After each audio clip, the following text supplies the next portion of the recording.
This is the Normal Nerds podcast where two very normal dudes talk about very nerdy stuff and whatever else we feel like talking about. I'm your host, Maxwell Cerusio.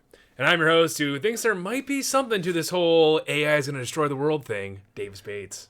This episode, we're going to be talking about the Dungeon Crawler Carl series. So sit back, relax, and kill.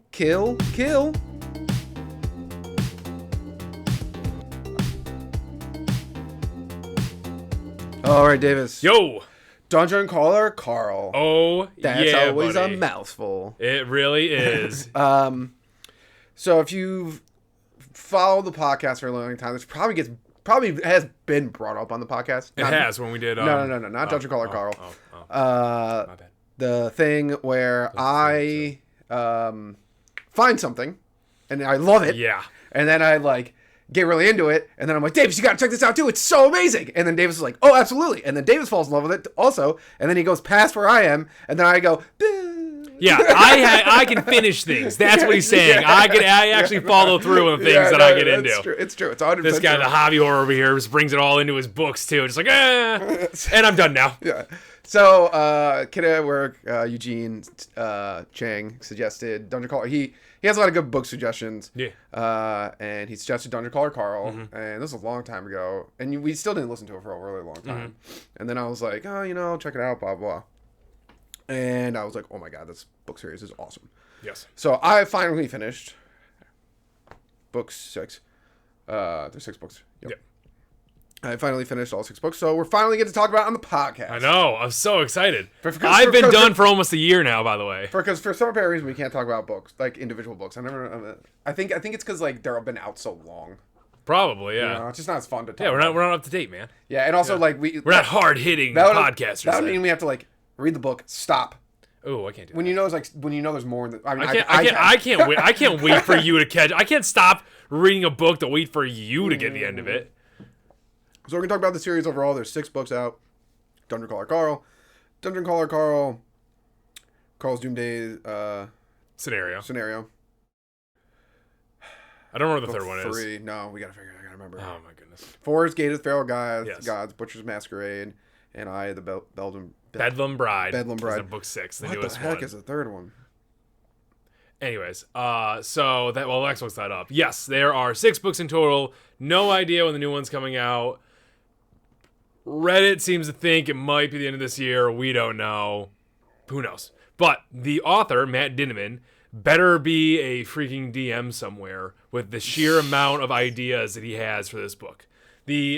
So I started Anarchist Cookbook. Oh, there you go. We love that book. Yeah, it's book 2. Yeah, that's right. That's a good book. Well, I mean, we love the book in there. Yes, the book in there. Anarchist Cookbook. Are Cookbook. you okay? Yeah. I messed Stumbling a up lot. 2 titles. I stumbled twice. I know. But we love that cookbook. So I Yeah. feel like, how did we forget that one? I know. Maybe because Iron Tangle might be my least favorite out of the books. It's my least favorite floor for sure. It's the most complex floor. I don't know. Floor 3 was good, but I didn't love floor 3. I liked floor 3 a lot. Yeah, really. No, I don't know. Thought You the got ending the was Doomsday scenario, which was good and all that stuff, and a little bit more. But Yeah. beyond that, though, I mean, I thought the Iron Tangle after this had more to it. You know. Sorry to cut you off.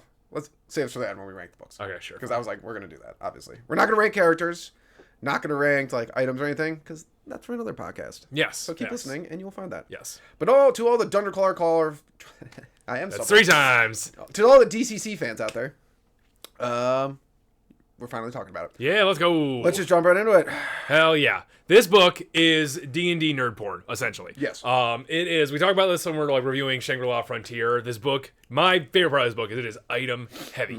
It has so many items. They do all different things. They're all so creative. This is why Matt Dinniman should be a DM, because he has the best. He talks about Carl mentions Dungeons and Dragons in the book. He better be. I think he mentioned it 2-3 times. Probably. So he has all these ideas for the characters and everything. Concept of the book, as we have not even mentioned it yet. Whole idea is, this is spoilers if anyone for some reason wants This to. would be a spoiler. Or if I give the general story. Yeah, that's literally on the synopsis of the book. I guess it's fair. It's Anyways, the first book, yeah. Anyways, there are aliens, and then aliens collapse everything on Earth underground, and they use all that supposedly to turn the underground into a dungeon.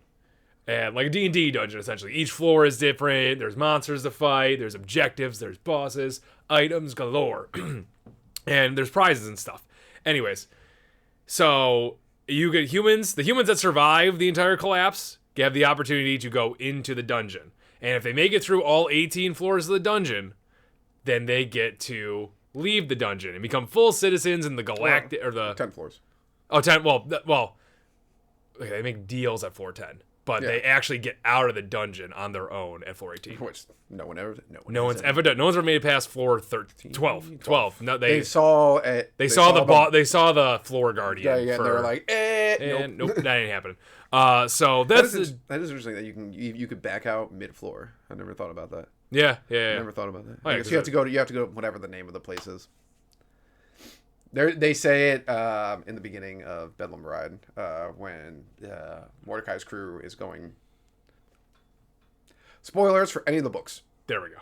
Thank you. There we go. They say it. Audette says it when Mordecai's crew is going. The whole scene where his brother dies. Yeah. And Chanko was like, she's like, and it's a name of a certain place you go to make your deal to get out. Huh, She's like, that's not immediately there when you go over, and it was because she lied because she's a bitch. Yeah. Terrible. But anyways, our main character is Carl, hence Dungeon Crawler Carl. He is a badass dude who got miserably cheated on by his girlfriend at the start of the book and decides to go into the dungeon. Maybe we still don't know.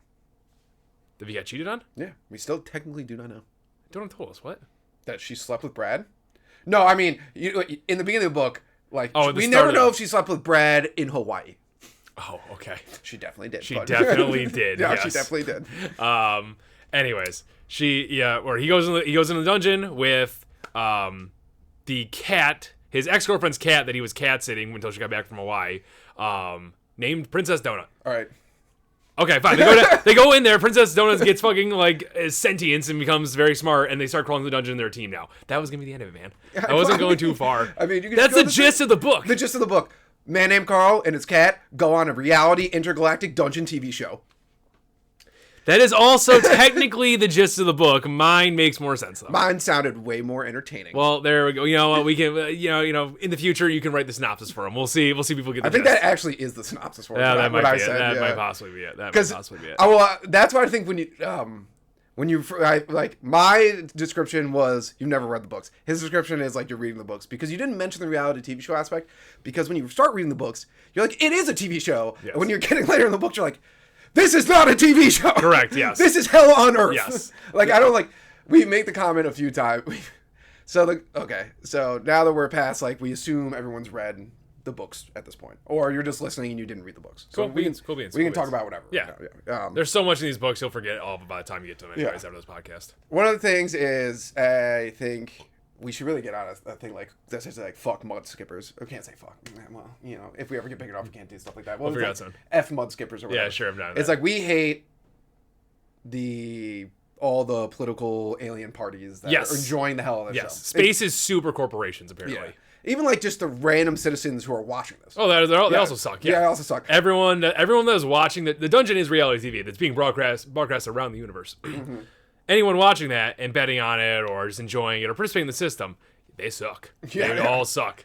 Makes you really think about aliens.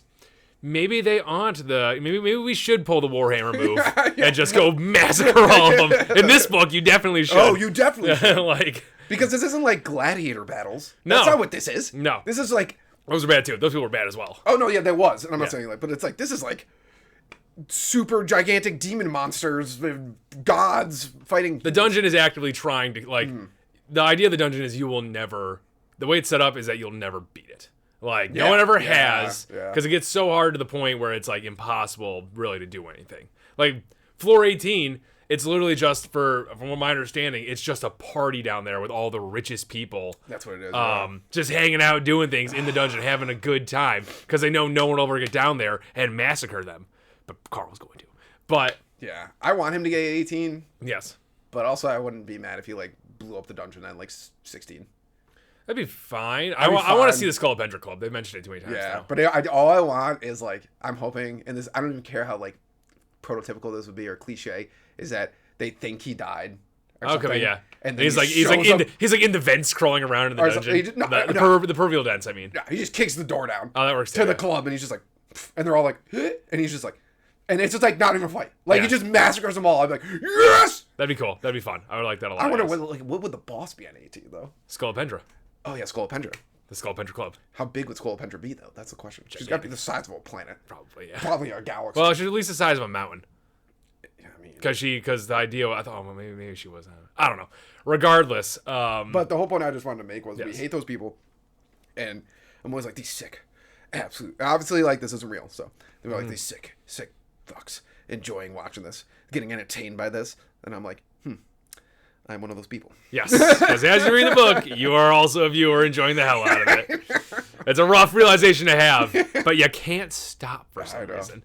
It's so good. I think what the books for the main sell I can give anybody is when you first start reading it, you're like, oh, this is just a fun time. Yes. Like, this isn't the classic fantasy book where there's like a lot of like tons of lore and stuff to figure out. You're just like, this is a guy and his cat, Princess, no, was it like, what's the first letters? But Princess Donut and Chunk, who can now talk, going through a dungeon. It's whatever. But then the lore hits, and then you're like, oh, I wanted this. Yes. It is some of the most insane lore I've ever read in my life. Like, and like, to the point where it all makes sense. Every piece of lore he gives us makes total sense, and it's crazy. Like, I mean, I'm reading Warhammer series right now. There's a lot of lore in there, and a lot of it makes sense and all that stuff. But it's so vague sometimes, and it's all over the place. And like, there's times where it's like, I don't really know what's going on. In Dungeon Crawler Carl, it's like when we finally get that like piece of lore that we've been missing that makes us understand everything. It's like a puzzle piece falling perfectly into place. Yeah, that's every true. single time. That's so and it's true. like, yes. And then I have 18,000 more questions after that. But regardless. That's how well he's writing the story. It's so well written. I mean, I'm blown away that he like, I don't know how much of this he's planning out. I think I've seen Reddit posts where he's saying like, I'm just kind of writing it as I go right now, but like, which is an interesting writing style. Not everyone does that, but it's crazy to like how much he's been able to make work all the way back from the first book. He made stuff connect all the way to the sixth book, which is just that is nuts. Crazy, yeah. That's a hard thing to do. I really think I think when he started the series, he probably didn't think it would be. First of all, it needs to be bigger. Yeah. Factual. Well, it's us. We're currently reviewing it right now and talking about it, so it's gonna explode. Yeah, that's how we work with books. That's how it was with Sanderson. I know he was kind of big before when we started reading his books, and then he exploded everywhere. We are never hipsters. We don't try to be hipsters. We try to lean into the mainstream. I love mainstream. Mainstream is the shit. And when we started reading Stormlight, I swear to God, it wasn't like you start. It's not like when you get a car for the first time and you've never owned this car, and then you're driving it around, and all of a sudden you notice more people have that car. Yes. It's not like that. It wasn't like that. It was like it absolutely exploded. Yes. Like it got humongous. Like I would like Kickstarter happened. I would like to believe like I was a part of that, but not on the level of, like, because I spread it to like 17 people. You did do that, yeah. But no, like it was so weird, and that happened. Definitely happened with something else. I can't remember what it was, but we did get into something. It was a secondary. I don't remember. And it just like exploded. Yeah. Also, like we're becoming soothsayers when we watch anime. Yeah. Like we might. There's a couple times during football we were catching it too. That is true. Oh yeah, because the announcer said something right. And you're but like we one should second before. record us watching anime sometimes, because we'll literally watch an anime and they'll be like, blah blah. We'll say something blah blah blah. Not like we think this is going to happen. We just say something like something, and then the character will literally say it like 2 minutes later. Yep. And I'm like man. Either we watch too much anime. That's also possible. We could just be us subconsciously seeing the formula now. Like it could just be in front of us all the time. No, anime's too creative. Anyway, anime are too creative. But this series needs to get a lot bigger because I want fan art. I hate that there's not a lot of fan art. Yeah, it's like very small. I know, it's really weird. It's very strange because like the concept is great. And each floor almost each book is a new floor that they have to go down and everything. And so it creates each book is completely different and has a different adventure to it, which I think would appeal to everyone then, you know? And plus sound booth audio, because I do audiobooks, we listen to this. We got to talk about this. Before, like, Stormlight, Sanderson, you can read those. Like, Michael Kramer and Kate... Reading. Okay. They do a great job. So I want to say Reading, but I believe it's Reading. It's whatever I want to say. It's the opposite of that. I want to say Reading, so I'm pretty sure it's Reading. Okay. They do a great job. Yes. Read those ones. Dungeon Crawler Carl, listen. Yeah, definitely listen because Sound Booth Audio. Jeff Hayes, that's his name, I believe. Yes. Holy crap! He should also be a DM because he might be one of the greatest voice actors of our time.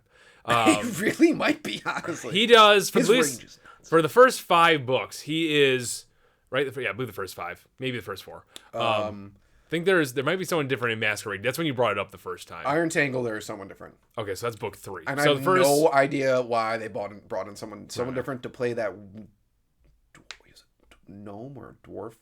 The one who's like a drunk and he realizes he's like, he's one of the first NPCs to like realize. I didn't even notice this when the book was going on. So Exactly. that's how much that guy's job was worth.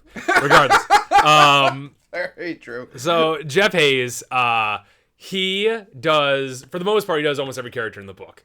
And we're not just talking just men, not just Carl. He does men, women, cats, dogs, gnolls, gnomes, demons, gods, everything. Mm-hmm. And they all sound like they're different people. Mm-hmm. They might be, you've said before too, it might be the hands down the best man doing a female's voice ever. Yeah.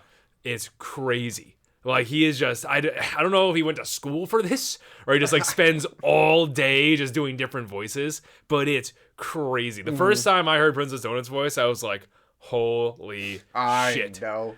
It's crazy how good he is. I think like, it's like when I listened to Stormlight first with graphic audio, which if you ever listen to graphic audio, I advise not doing it. It's really cool. Maybe after you already read the you should series. definitely contribute money to stuff like Sound Booth and graphic audio by listening to their stuff. But yes, I agree with what everybody would say. It spoils you. Yeah, it spoils you, but I think like, if you got Jeff Hayes, you're fine. Yeah. But so when I switched over to Michael Kramer, I hated Still's voice because it's just him doing like, it's like if I was like, Michael Kramer he does a really good deep guy voice really well. Yes. But it's like, he'll be like, down or blah blah, and then Still would just be like, where Jeff Hayes like sounds like a woman. Yes. So like he'll do a deep voice and do it great, and then he'll sound like a woman. So it's like, that's my only complaint about like usually when you have like male, which the females I guess they do deep voices kind of weird sometimes too. But like Jeff Hayes is a package, man. Like you listen to the first book. If you didn't know it was one person, you'd be like, this is clearly a cast. I know. This is clearly a cast. I know. And I didn't believe it at first. No, I did believe it, but like, and then I was like, let me actually, because like, no offense, Jeff Hayes, if you're listening. Yeah, sure. You kind of look like a super dork. But I mean, I imagine he spends all day in a closet just doing voices. Yeah, so that doesn't exactly. this is not crapping on you. Doesn't You're exactly definitely giving you credit that you might be one of the best voice actors we've ever facts. seen. Yes, your craft shows. Yeah. In more ways than one. But and then I watched him do it live, and I was like, what the hell? I know. Like he just switches between voices like it's nothing, and I was like, I dream to have that ability. I know. As a DM. I know. It's insane. It's insane what he does. It's an unbelievably good talent. He's the founder of Sound Booth Audio too, right? Yeah, he's the CEO and founder. Yeah, that's crazy. Which there's another reason this book should get big. I know Sound Booth wasn't great at first. You told me. That's right. But now they're starting to get bigger. But like, because in the sixth book, The Eye of the Bedlam Bride, they did hire a different voice actor for one of the characters, and it was Patrick Warburton, who is one of my favorite people on the planet.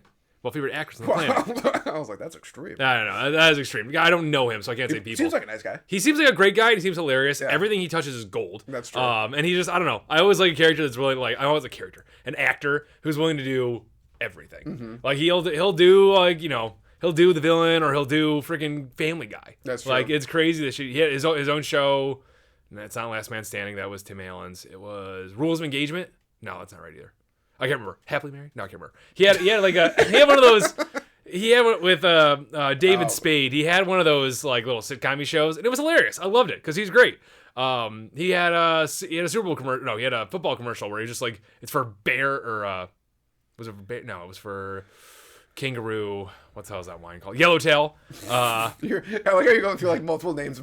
Listen. My dad does a lot of wine. I know a lot of wine. Okay. It was Rules of Engagement. Yes. You got it right the second time. He's hilarious. He does everything. And when I saw that he was in this book, I was like, oh my God. Yeah, that's really cool. Go. Yes. It's cool also because that means that, like it's getting bigger. They can afford like to pay out for, like Yeah. I don't know how much it costs to get him to do stuff because he does a lot of stuff. Yeah, that's a good question. Maybe he's a fan of the series. That'd be sick if he was. That'd be sick if he was. Because he did a great job as his character. Oh my god, Alpha Carl was great. Know, was Alpha Carl was such a great character. And King Croissant. King Croissant. That's hilarious. Like, this book is genius. This book has everything it needs going for it to be one of the, like, a huge book series. How old is Matt Damon? I don't know. Probably a depressing age. He's probably not super older than me. No, he kind of looks older. Does he? Oh, maybe there's still time. Come on. Give me a 40 burger. Come on. Once again, the books are so not popular. You don't see like his age anywhere. Really? He's not as a wiki page? He doesn't even have a wiki page. That's kind of... We should write that one for him. We should make it. Matt did it, man. I don't know anything about his life. Oh, man. He's just a vampire just hidden No, out there. I'm saying, how would we write a wiki page about it if we don't know anything about his life? Oh. Well, Wikipedia's not all accurate. We just write Matt Damon, author of one of the coolest book series ever, Dungeon Crawler Carl. You should read it. I do like Done. You're welcome, Wikipedia. When Butcher's Masquerade came out, they did like an AMA for them, and that's because like I love how he always ends his books, where he's like talks about how great he is and all this kind of stuff, whatever. But like, this person's like, the first question, is it hard being the sexiest author alive? That's pretty funny. I can't find his age, but you've seen pictures of him. He right? looks older, yeah, but that could be misleading. He could just not take care of his body. That's true. And be an alcoholic. And do drugs. Yep. Well, I can't really find. Okay. So. Fair enough. But regardless, yeah, the way he ends his books are great. There's one point where he ends his books and he just does he literally writes in there, and when you have other people reading your books for them, you can write whatever you want and make them say it. And it just has Jeff Hayes say the weirdest shit. I know. That was one of my Yeah. favorites. Yeah. But yeah, he is just a good author. Like, his book is super complex. I read his other his other book, Kaiju Field Surgeon. Not as good as Dungeon Crawler Carl, obviously, but it was still a really, really good book. Really interesting. Very, very him. Mm-hmm. There's another series out there that I haven't read, but he does a very good job with this whole like, you're stuck in this place sort of situation. You have to like do this thing to survive. Sort of books. So he's killing it with this. I think the book will get bigger. I think it has to. It's so fun. Yeah, I know. It's so much fun. This is how it goes though too. It's like such great books like this. Like, it can't stay hidden forever. That's true. That's very true. It's such high quality and all this stuff. I was watching like the video I watched of Jeff Hayes doing the book reading. It was off of book 6, and the crowd was like so small. I know. I saw that same video. And I was like, wow. Yeah. I was like, oh my god. I was like, I thought it'd be way bigger than this. But first of all, it's gonna be a great Halloween costume. I already called dibs on it. All you, buddy. That'd be sick. All you, buddy. Go for it. Carl, come on. Yeah, go for it. That's gonna be sick. That'll be a good costume. Great costume. Yeah. But yeah, I mean, I really think it's such a good series that we might have to break up this podcast and do like a deep dive in each book. Which I'd be fine with that. That'd be fun. That'd be kind of fun. Yeah. Just read it, because it deserves it. Because all the books are great, and like we can't sit around and keep talking about like every single book. It's gonna take for us talking forever. Yeah, I know. The first like 2 maybe will be one episode, but like, yeah. once it gets like book like 4, like they start getting like satyrs in size. Yeah, that's true. Yeah, that's another good point. Is that like the first couple books, like they pack a couple floors in there and all that stuff. It's more than just one floor in those books. But then like as it goes on, the series just gets exponentially bigger. To the point where it's like one floor has to be one book. You know, like they have to do this stuff. So What's your Prepotente? Then you can just skip a flow. This book is chock full of amazing characters. There is. That's our D&D thing that I love. Yeah, it's like we could rank those one of these times. No, we're definitely ranking characters Good, sometimes. good, That's, once again, different podcast. Different podcast. We'll rank characters, weapons. We're gonna milk floors. this. Right. I think. Well, I think at the end of this one, we'll rank books. And, Sounds good. And then we still got some, and we'll do a outer rating so far for the series. Perfect. As Cool. our usual. But yeah, if you listen to, I feel like actually this might be the best book review we've ever done. We're just reviewing the book overall. Yeah. And you can still read it, and we've spoiled nothing. Nothing at all. Yeah, let's save. I don't even know if we could spoil things. Let's save spoilers. We did spoil the beginning of stuff, but regardless, yes. Yeah, but we didn't spoil like. I guess that's true. I don't want to spoil anything else now, but we'll save those for the episodes when we deep dive into the books. Sounds good to me. Yeah, Sounds read good to me. the books. Dungeon Crawler Carl. Available probably everywhere. I found it on Audible. Yeah, Audible. Yep. Sound Booth Audio definitely has their own thing too. Yes, I have no idea what that is because I'm a mainstream boy. Yeah, and yeah, there's just I think some of my favorite things are there's also great sayings in the books like "kill, kill, kill." Oh, so good. God damn it, donut. God damn it, donut. And I love when You donuts. will not break me. You bitch. Oh yeah, that's a good one. Yeah, there's so many good. Yeah, Emma, I actually I think you said it first. I think I remember. I said favorite fantasy series, and you said Lord of the Rings, Stormlight, and then you were like Thunderclaw Carl. And I was like, really over Wheel of Time, and you were like, Wheel of Time. You really don't like Wheel of Time. I like the You Wheel kind of like of Wheel of Time. I like the Wheel of Time. We can say that for an episode. I like think the Wheel of Time. I want to unpack this because we've never unpacked this fully. We'll talk because about it's like really big in the like. I know it is. I've seen plenty of videos. I know it of is. like book nerds, and you're a book nerd. I'm a big like nerd, yes. I would I'm say reading Warhammer. I would say you are a 200,000 platinum, trophy book nerd.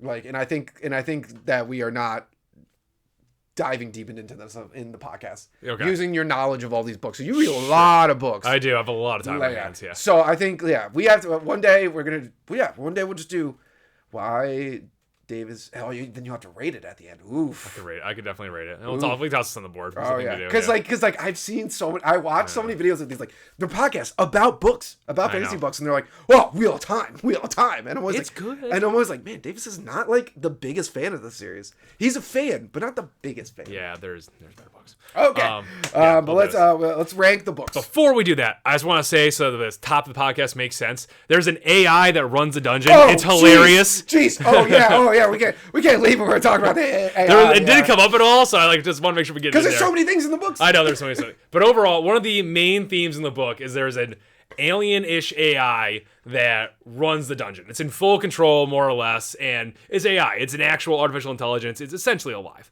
And it's insane, and has a foot fetish, and loves Carl. Yes. That is pretty much all we really need to tell you about it, I think. Yeah. It's one of the it might be the funniest character in the book. Yeah, that's AI definitely counts as a character when ranking characters. Oh, 100%, yeah. Forward. Going forward. I think when we rank characters, Donna and Carl should be off the list. You think? For me, they're number 1 and 2. I know, but that's fair, I think. I think we're just saying when we do it, they're automatically number 1 and 2. I guess, yeah. We'll rank our top 7 characters. Sure. Just so, like, they're number 1 and 2. Sure. And I think we probably, no spoiler, I think same order. Carl number 1, Donna number 2. Yeah. But the book literally could not exist without. I don't know. I really like the AI. I really like the AI, but the book could not exist without this. It's 100%. That doesn't mean they're your favorite characters, though. They're still my favorite though, because they like. I don't know if Donut's my favorite. Donut's either number 2 or number 3. That's why I don't know. I love the AI. I love the AI too, but like the book was to me, the book was fun, and then when Donut talked, the book became. I was like, oh, here we go. Now I totally agree with that. But when the AI started doing things, so going off the rails, I was like, the book got really fun. It did get really fun, but to me, like, I love Carl and Donut, and they're a package. Like, yeah. And I can't, like, to me, top 10 crawler list disagrees with you. Well, yeah, they've also put Carl lower. But I think split him up. I think that, like, Carl would not be as good of a character without Donut. Well, yeah, facts. Yeah, so I'm like, I can't separate the two of them. But he also wouldn't be as good a character without half the people he's met. Yeah, true, but like that's. I mean, I guess that argument. I think you're just. You can definitely put us 1 and 2. I don't care. I just think that you're saying like you're almost looking at them as like the same character and letting them influence the opinion on either. Yeah, that's what I'm doing. Okay. Yeah, I will admit that. That's what I'm doing. Because to me, they're like if the AI is great in the book, we'll get to when we talk characters. Yeah, let's talk. We'll talk characters. There we go. Look at all this content. How the magic gets made. I know. Let's rank the 6 books. Okay. Oh shit! I should have been thinking about this whole podcast. Okay. I can go first if you want. Thank you. Please go first. All right. So for me, book 6. I'm gonna go from number 1 to number 6. Okay. Book 6. Book 5. Then book 4. No, sorry. Mine is almost in order. Book 6, book 5, book 4. Then book 1. Then book 2, and then book 3. Okay. All right. Fair. Okay. And you went from number 1 to 6. Yeah. Okay, so you went all the way down the list. Okay. All right. 6 was my favorite. All right. I'm gonna go with. Okay, I think book 4 is my number 1. Gate of the Feral Fear of Gods. the Feral Gods. Then Eye of the Bedlam Bride, book 6, and then Butcher's Masquerade, book 5. Then, sorry. I guess I'll go. I think, yeah. Carl's. No, wait. What's Carl's Doomsday Scenario? Is the Iron Tangle? Which one's that? Which is book 3? Book 3 is Iron Tangle. Book 3 is Carl's Doomsday Scenario, though, right? That's book 2. Anarchist Cookbook is book 3 then? Oh shit! No, I'm fucking up everything here. My brain's broken. No wait. Book 3 is Anarchist Cookbook. Yes. Okay. Book 2 is Carl's. No wait. Book 2 is Carl's Doomsday Device. Yes. That makes sense. Okay. So pretty much from here down, it's just going to be 3, 2, 1. It's Anarchist Cookbook, Carl's Doomsday Scenario, and then Dungeon Crawler Carl. Oh, okay. Is pretty much, that's my order. Like, the first book's amazing, but it's definitely not my favorite because the first 2 floors, me. But then everything after that is great. But yeah, I have to shake up the top. Gate of the Feral Gods. I don't know. I don't know. Really I really love it because I think it's a fundamental point in the book that shows that he can win. Up to this point, you're like, he can't beat these guys. He can't beat Mud Skippers. It's impossible. Oh, like they're protected because he blew him up. Yeah, he blew one of the first ones. And when that happened, I was like, this whole book is different now. Like this is fundamentally and totally different. And then on top of all that, I loved everything about that book. Yeah, like that's a I really love good the one. I love the floor. I loved at the end where they spammed it with just gods. Yeah. That was insane. Yeah, it was. Yeah. Samantha came into that book. Yeah, that's true. And I was like, I think so. Getting Gate of the Feral Gods, it's the book that it takes the cake for me. Bedlam Bride is such a close second. Yeah. But yeah.